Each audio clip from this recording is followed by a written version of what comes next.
voilà, on a toute une série de semaines avec un jour férié ici ou là, donc ça réjouit certains. Et on avait ce jeudi aujourd'hui, cette semaine, c'était le jeudi de l'Ascension. Voilà, alors je ne sais pas si vous avez du coup pris des textes pour vous rappeler l'Ascension, Jésus qui remonte en gloire au ciel. En tout cas, ça sera mon propos de ce matin, de nous souvenir et puis de faire peut-être aussi un lien avec cet événement, avec un titre que je vous propose.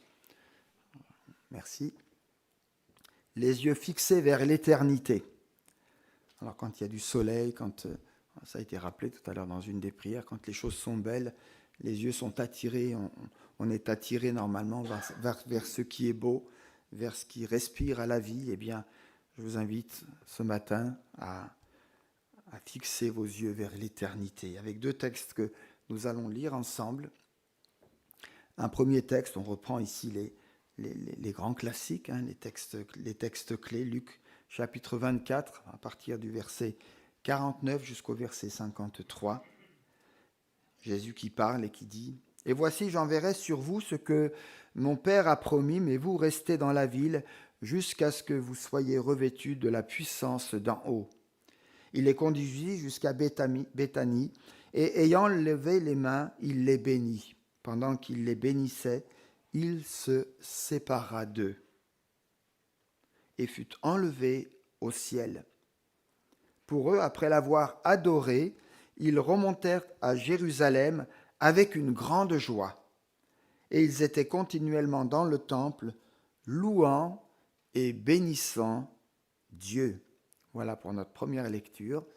Et le second, Actes chapitre 1er, verset 10 jusqu'au verset 12. Mais vous recevrez une puissance, celle du Saint-Esprit survenant sur vous, et vous serez mes témoins à Jérusalem, dans toute la Judée, dans la Samarie et jusqu'aux extrémités de la terre. Après avoir dit cela, il fut élevé pendant qu'il les regardait, et une nuée le déroba à leurs yeux. Et comme ils avaient les regards fixés vers le ciel pendant qu'ils s'en allaient, voici que deux anges en vêtements blancs se présentèrent et dirent « Vous, Galiléens, pourquoi vous arrêtez-vous à regarder au ciel ? Ce Jésus qui a été enlevé au ciel du milieu de vous reviendra de la même manière dont vous l'avez vu aller au ciel. » Alors, ils retournèrent à Jérusalem depuis le mont appelé des Oliviers, qui est près de Jérusalem, à la distance d'un chemin de sabbat. Voici ici pour notre lecture. Chers amis, nous nous retrouvons aujourd'hui en esprit sur ce même mont des Oliviers où s'est déroulée l'une des scènes les plus douloureuses du drame de la passion que Jésus-Christ a subi. Nous l'avons vu là prosterné à terre en proie à des luttes, à des tortures, à des angoisses physiques et morales que nous ne pouvons décrire. Ici même où il avait livré son dernier combat, il va maintenant quitter ce monde pour être élevé dans la gloire céleste. Nous n'assistons pas ici à une triste séparation. Au contraire, une dernière fois, les disciples vont contempler, entre autres, les cicatrices de ses mains, et le dernier souvenir dont ils vont garder dans leur cœur, dans leur pensée, sera ce geste d'amour et d'espérance. Comme un père qui va quitter ses enfants, Jésus semble réunir une dernière fois ses enfants, ses disciples. Il leur parle, il les encourage, il les bénit en leur imposant les mains. Au moment de retourner définitivement dans le ciel, Jésus transmet à ses apôtres sa puissance et son autorité qui demeurera sur son Église jusqu'à son retour. Alors que Jésus les quitte comme le roi de gloire qui entre dans son règne éternel, les disciples savent qu'il continuera de les bénir et de les entourer de son Esprit Saint. Ils se souviennent, car toute puissance lui a été donnée dans le ciel et sur la terre. C'est Jésus qui avait dit cela, on est dans Matthieu chapitre 28, verset 18. Et puis nous voyons dans notre récit des anges des anges qui apparaissent à présent auprès des disciples, et insensiblement leur tristesse se change en une grande joie. Alors on lit rapidement ce texte, comment les choses se sont produites. Jésus est en train de partir, il commence à comprendre. On aurait peut-être, enfin moi j'aurais été certainement dans la tristesse, en réfléchissant, en disant, il s'en va, enfin j'ai compris, mais il s'en va, pas au bon moment, j'aurais voulu qu'il reste encore. Le texte de nous dire qu'ils étaient habités, envahis d'une grande joie, car ce qu'ils avaient compris et qui était peut-être encore obscur dans ce qui était ce Christ, dans qui était Jésus, eh bien, ça s'éclaire, ça se dévoile à leurs yeux. Cette joie, ils vont la ressentir et ils la ressentent maintenant. Ils comprennent que celui qui s'en va et qui va s'asseoir sur le trône de Dieu et prendre en main le gouvernement du monde, c'est ce Jésus, leur ami, leur frère, dont ils connaissent l'amour et la toute-puissance. Aucun doute n'effleurera leur cœur. Enfin, il y aura ici ou là quelques doutes, mais d'une manière générale, non. Plus tard, au plus profond de leur tribulation, de leur persécution, le doute ne viendra les assaillir que peu de fois. Leur seul souci dominera, ce sera celui de faire honneur à leur maître en le servant et en étant témoin sur la terre. Alors on peut pour nous-mêmes se poser la question à la suite des disciples, quel genre de témoin suis-je aujourd'hui? Et quel est mon souci pour Dieu aujourd'hui? Oui, le moment vient où tôt ou tard, il faut voler de ses propres ailes, penser et agir par soi-même, mettre son savoir à l'épreuve de l'expérience partagée, donnée. Tant que Jésus était avec ses disciples, il corrigeait ses erreurs, leurs erreurs, soutenait leurs faiblesses, les couvrait de sa prière, de sa patience, de sa bonté. Jusque-là, ils ont vu, mais ils n'ont pas cru. Ou plutôt, leur confiance encore fragile n'était pas la foi personnelle au Christ. Maintenant qu'il est parti, ils devront croire sans voir. Plus d'une fois dans leur épreuve, leurs regards chercheront Jésus, mais il ne se montrera pas, car ce n'est pas à côté d'eux, mais dans leur cœur qu'ils le retrouveront, bien plus triomphant qu'autrefois. Cette âme puissante de la prière que leur a laissée le Seigneur, ils s'en serviront pour leur propre compte. Le monde les attend et Dieu les envoie. Allez, je paraphrase ici le verset. Allez, soyez forts, soyez vainqueurs, parce que j'ai vaincu le monde. Bien équipés pour la tâche immense qui les attend, et libérés de ce qui les retenait jusque-là à Jérusalem, les disciples vont enfin se disperser de par le monde, instruisant et baptisant les nations sur l'ordre du Seigneur. Chers amis, le miracle de l'ascension, pour chaque personne qui reçoit Jésus-Christ dans sa vie, c'est de se laisser transformer par la présence du Christ vivant en nous. Les peintres religieux d'autrefois se plaisaient à représenter le Seigneur s'élevant vers le ciel, sur des nuées et entouré de cortèges d'anges. Pourtant, il n'est pas allé si loin. Jésus était près de ses disciples. Maintenant, il est en eux. Il a disparu de leurs yeux, certes, mais il est entré dans leur cœur. Ils ne le verront plus, ce qui est avantageux pour eux, car ils le montreront au monde, ils le prêcheront au monde. Désormais libre des servitudes du temps et de l'espace, Jésus va pleinement accomplir sa promesse. Et quelle est sa promesse? Il y en a tellement. Mais celle-ci, en tout cas, me semble-t-il, qui arrive au bon moment ici. Voici, je suis avec vous tous les jours jusqu'à la fin du monde. Et on pourrait le réactualiser pour nous. Voici, je suis avec toi tous les jours jusqu'à la fin de tes temps. Jésus est retourné vers son Père où il prie et il intercède pour nous. Et de la même manière qu'il est monté au ciel, de la même manière nous est-il dit, il reviendra nous chercher. Il vous est avantageux que je m'en aille. Question ici du Saint-Esprit qui doit venir de la Pentecôte. Nous savons toutes ces choses aujourd'hui grâce à la parole de Dieu. Mais les disciples de jadis ne le savaient pas encore, c'était flou dans leur tête.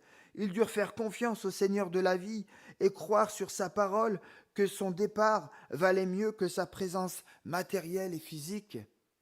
Et parce qu'ils prirent sans hésiter cette attitude d'absolue confiance en Dieu, malgré la séparation du moment, ils retournèrent pleins de joie à Jérusalem.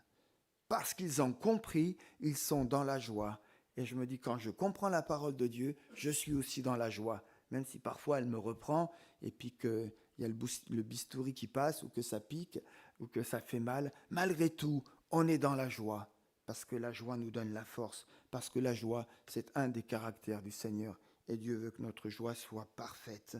À la suite de ses disciples, soyons également des sentinelles efficaces et disponibles pour le Seigneur, ce qui sera de notre part une attitude qui le glorifiera et donc qui nous remplira aussi de joie. L'ascension de Jésus donc est un départ triomphal, ne rappelant en rien les séparations causées par la mort ou par un décès. Jésus pourtant ne laisse rien d'inutile derrière lui. Ce qui a été sa demeure a même disparu, sans laisser aucune trace. Le pays qu'il a habité et parcouru en long et en large semble même se taire quelque part. Aucune reproduction réelle de son visage n'existe plus. Il ne reste rien de son passage sur la terre. Rien, sinon les merveilleux récits des disciples qui nous donnent une image complète de lui et de son œuvre. Car ces hommes ont vu et ont entendu, et tout cela, ils nous l'ont transmis comme une empreinte indélébile.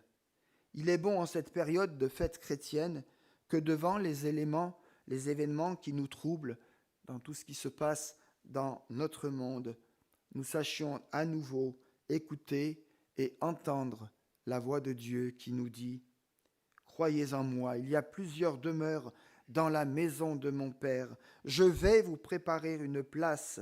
Voici, je reviens bientôt. » Et puisque l'ascension nous élève déjà dans l'espérance bienheureuse de ce retour en gloire pour être un jour à ses côtés, je souhaiterais ce matin insister sur cette espérance chrétienne, l'espérance de l'Église.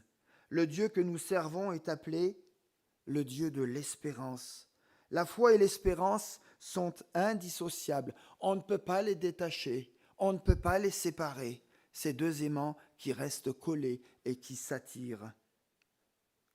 Dans toute l'Écriture, nous le voyons, et par conséquent, nous qui croyons, nous sommes du même coup, si nous sommes remplis d'espérance, nous sommes des espérants.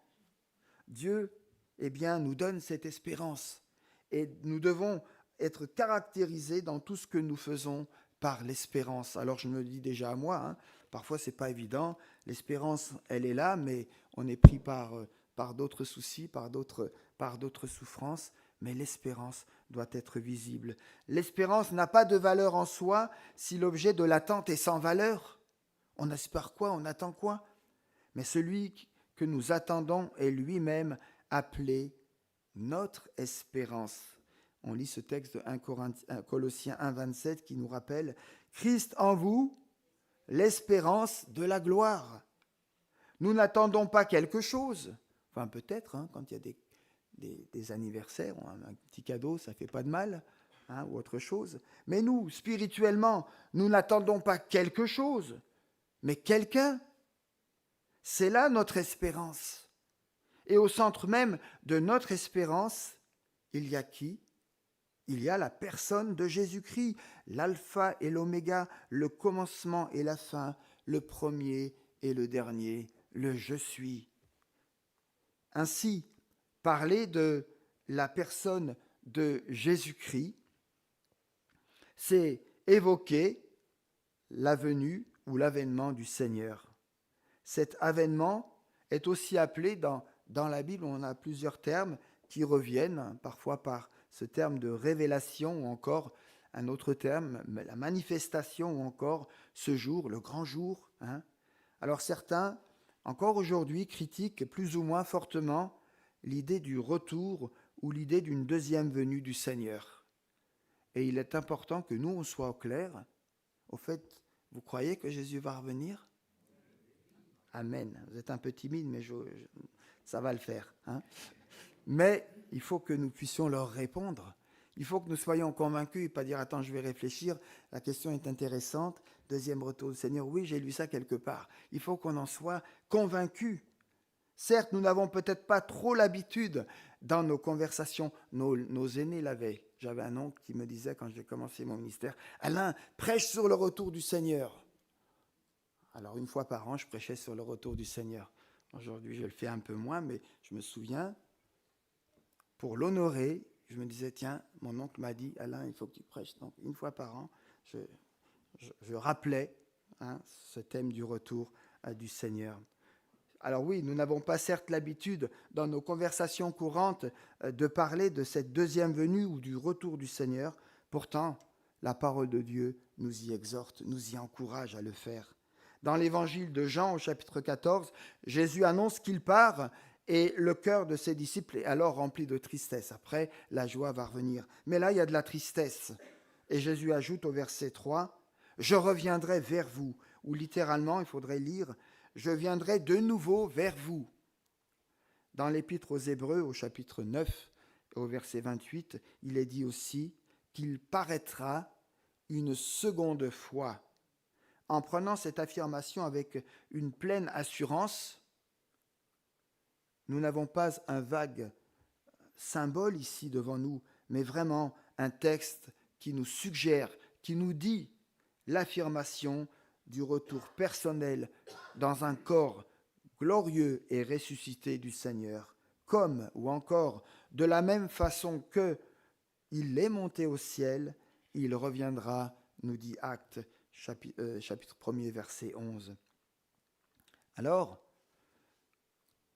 si parler de la personne de Jésus, c'est évoquer son retour, c'est aussi évoquer que quand il va revenir, il va partager, il va donner ce qu'il a, ce qu'il est pour nous, avec nous. Et cela comporte ici trois aspects que j'aimerais rappeler ici. Tout nous sera donné avec le Seigneur, c'est sa promesse. Il va nous donner quoi quand il va arriver? L'une des choses qu'il va nous donner, c'est la promesse, c'est la vie. Colossiens 3, 4 nous dit que Christ est appelé notre vie. Et lorsqu'il paraîtra, ce sera la pleine victoire de la vie, la manifestation que la mort est vaincue. Il est le vivant au siècle des siècles. Et sa prochaine venue sera la manifestation pour tous ceux qui lui appartiennent de la victoire sur la mort, de sa victoire sur notre propre mort. Tous ceux qui sont décédés, nous dit la Bible, ressusciteront en premier lieu, puis tous ceux qui seront restés encore vivants seront transformés en vie triomphante et resplendissante. Je vous renvoie à ce beau texte 1 Thessaloniciens, la première épître de Paul aux Thessaloniciens, au chapitre 4, à partir du verset 13. C'est là le triomphe de la vie parce que Jésus-Christ est le vivant. Il est l'image de cette graine qui est tombée en terre, qui est morte et qui a porté la vie. L'image de la germination du grain de blé. Si le grain de blé ne meurt, il ne porte du fruit, nous dit l'Évangile. Dans 1 Corinthiens chapitre 15, le chapitre de la résurrection, entre autres, l'apôtre Paul compare également la résurrection à la germination de la semence, de la graine qui meurt et qui est en terre. Ainsi, la vie nous sera donnée dans la plénitude du Seigneur quand il reviendra, dans un corps transformé. Ce corps aujourd'hui, on le connaît, ce corps limité, ce corps frustré, ce corps d'humiliation soumis à la souffrance et à la mort sera alors transformé en un corps semblable à son corps glorieux, pleinement vivant. Il est question aussi, quand Jésus reviendra, d'un jugement. Jésus vient pour juger les vivants et les morts, nous rappelle 1 Pierre chapitre 4, verset 5. Par ailleurs, ce qui apparaît assez clairement à la fin du chapitre 20 du livre de l'Apocalypse, c'est que le jugement va passer aussi, j'ai redécouvert ça récemment, on parle de jugement, mais intéressant, il va passer aussi par l'ouverture de plusieurs livres. Donc il y a plusieurs livres, il n'y a pas qu'un seul livre. Je lis ce texte ici, Apocalypse 20, verset 12. Je vis les morts, les grands et les petits, debout devant le trône. Des livres furent ouverts. Un autre livre fut aussi ouvert, le livre de la vie. Les morts furent jugés conformément à leurs œuvres, d'après ce qui était écrit dans ce livre, dans ces livres. Ces livres contiennent tous les actes que nous avons faits. Chacun sera jugé selon ses œuvres. Rien ne sera oublié. Le récit de nos vies jusqu'à nos actes secrets qui seront restés dans notre cœur, nos complaisances avec le monde, nos pensées que nous avons nourries, tout cela reviendra à la lumière. Aïe, aïe, aïe. Mais dites-moi, ce serait terrible, ce serait terrifiant et désespérant s'il n'y avait que ces livres seulement, si nous étions jugés uniquement sur la base de nos œuvres. Mes amis, personne ne pourrait alors échapper à la condamnation, car comme l'affirme le prophète Ésaïe, nos œuvres les meilleures et nos actes de justice sont comme des linges souillés aux yeux de Dieu. Ésaïe 64, verset 5. Mais il y a un autre livre dans lequel est inscrit tous ceux qui appartiennent à Jésus-Christ, le livre de vie, où le salut est assuré pour tous ceux et toutes celles dont le nom est inscrit dans ce livre. La Bible l'affirme. Mes amis, Dieu a une traçabilité. Il connaît les siens et écrit les noms, leurs noms, dans son livre pour toujours. Mais ceux dont le nom n'est pas trouvé inscrit dans le livre de vie, nous dit la Bible, seront jetés dans l'étang de feu, comme le décrit encore l'Apocalypse. Pour le salut ou pour notre perdition, c'est ce livre-là qui compte, à savoir si nos noms sont inscrits ou pas. Alors que notre vie témoigne de la réalité de notre foi et que notre union à Jésus-Christ puisse être un signe visible, que nous sommes confiants, que notre condamnation appartient au passé, que notre nom est inscrit dans le livre de vie et que ce que Dieu a commencé en nous, il le poursuivra jusqu'à son terme, jusqu'au jour du Seigneur. La vie, le jugement, il est question aussi du règne. Jésus-Christ est décrit comme le roi, entre autres dans la parole de Dieu, et son retour est la manifestation de sa royauté. Mais le prince de ce monde, Satan, bien qu'il soit limité par ce qu'il a été vaincu, agit encore dans le monde et nous le voyons et au travers des hommes et nous voyons encore les effets dévastateurs et destructeurs. Mais qu'est-ce que le règne de Dieu ?